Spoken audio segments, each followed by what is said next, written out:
Welcome back to Commercial Finance Experts Academy. My name is Suet Trung. Today's Monday, and I just had a chance, an opportunity with a client meeting at lunchtime, and we had to discuss about their business. It's always good to connect with your client and have one-on-one, face-to-face kind of meeting. I know in today's world, where a lot of our business is online, and we rarely ever get a chance to meet our clients.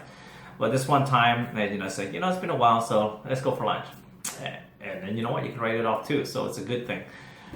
We had a discussion, and the client goes, I'm always asking about how things going, how's your business, how's family, all that stuff.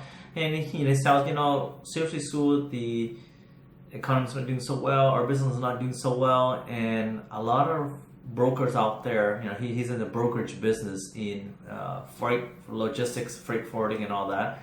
He's self-employed, and his business has gone down over years too, as a lot of the people are going online and they're doing a lot of the businesses that they have. It's very competitive, and they're competing with a lot of other brokers out there who may not have his experience or his background or his relationship with the clients, but he can see that his business is trending downward over the years because of increased competition and all that.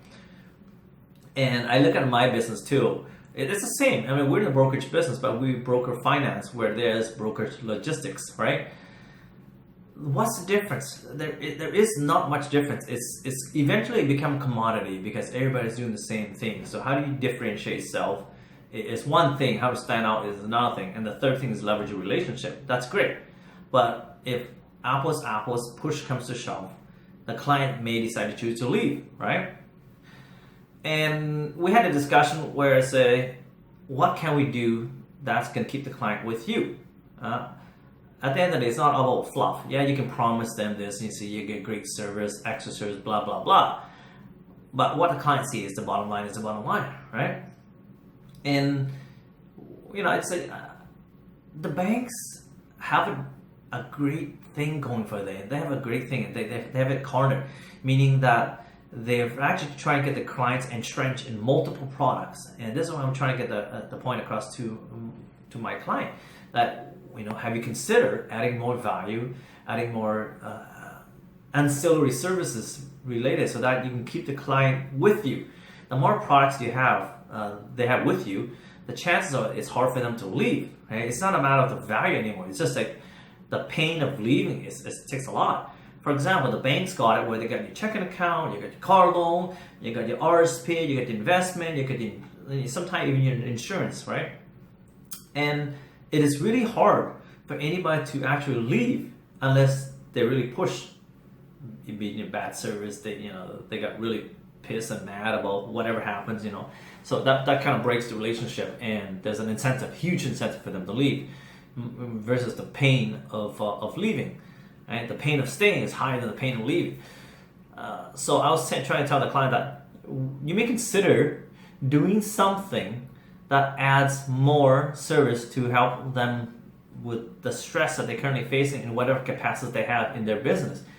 And we started talking. I said, he's doing logistics. Going, I don't know, so what else can I do? I mean, we can provide warehousing, but still most of our clients have their own warehouse and they want access to it anytime they want, and we don't have that service to be offer.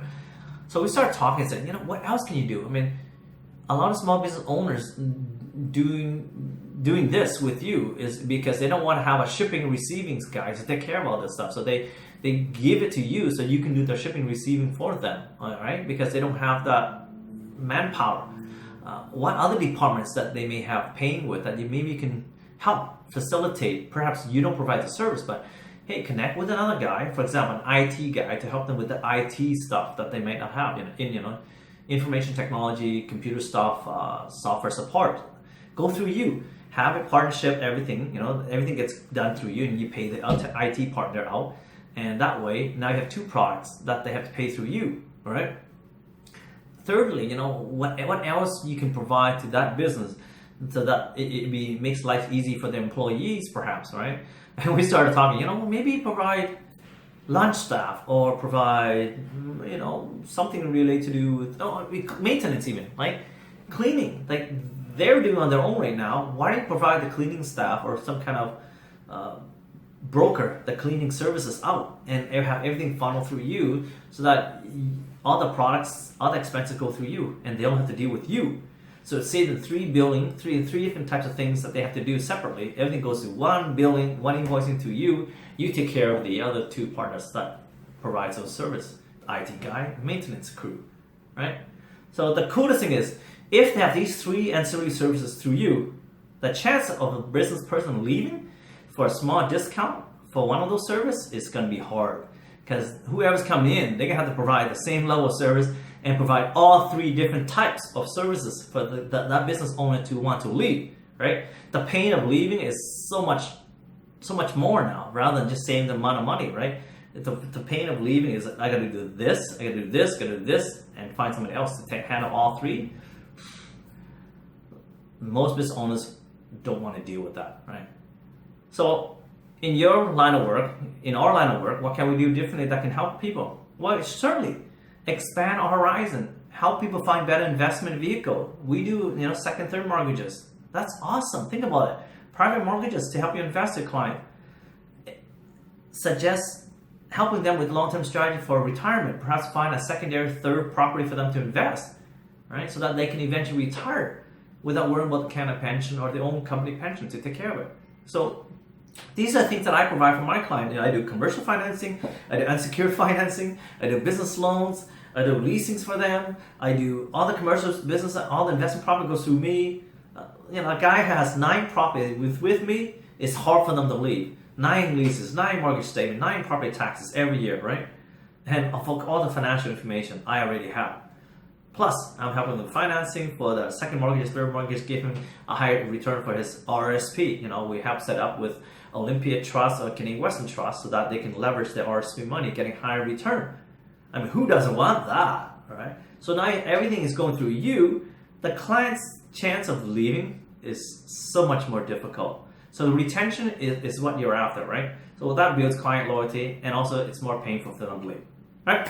So hopefully you learned a few things today, and it's an awesome Monday, awesome part of the week. Help your clients create a better future, add more value, they'll stick with you for life, right?